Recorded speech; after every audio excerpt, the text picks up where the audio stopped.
Hey everyone, Aria Labs here with a blog to watch. Please subscribe to our videos on YouTube and like this video if you find it useful. This is a review of the Marathon Search and Rescue Divers Automatic Watch, also known as the G-SAR, and this happens to be a particular version known as the Gray Maple.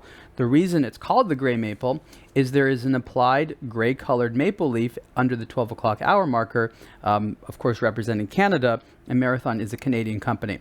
This is one of the last companies that really makes military watches. They actually sell them to the military, and there are versions of this watch, of the G-SAR, that say US government that you can buy, and Marathon makes it clear that they do supply watches to the US government as well as the Canadian government, and probably others.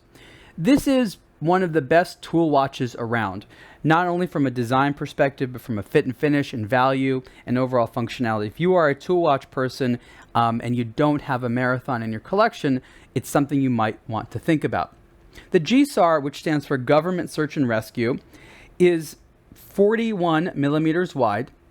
It's about 14 millimeters thick, I believe. And one of the reasons it's so thick is because of the use of the tritium hour markers as well as the hands. And so as you can see, that really nice depth on the dial, especially the placement of those hands, which Marathon needed special parts for, is because of the fact that they have the tubes. So it offers a really nice sense of depth, and you can read the time easily from a lot of different angles, and darkness viewing is really fantastic. I talk more about that in the written review. The rotating bezel has a really nice sound to it and a good feel. There is a traditional lume right here. So it is an official diver's watch. It's water resistant 300 meters, and it satisfies all the needs for being a real diver's instrument. I love that crown. It looks kind of oversized, if you will, and I like the crown guard. It's got this really great knurling on it, and it's a pleasure to wind. It's a pleasure to use. Inside the watch is a Swiss ETA 2824 automatic movement, which is exactly the type of movement you'd want in a watch like this.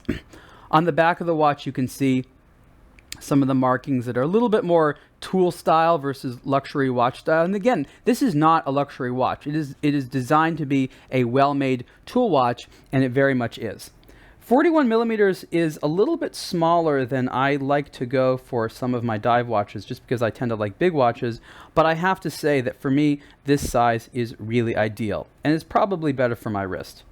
This is on the rubber strap, which is vanilla scented, which is nice.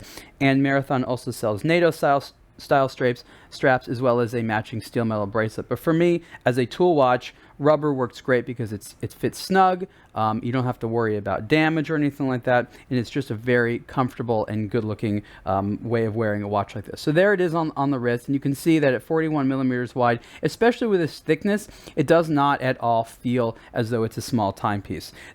Marathon actually makes a smaller version of their dive watch, which I think is 36 millimeters wide, and they also make a larger version, which I want to say is 45 or 46 millimeters wide. So this is actually their mid-sized one.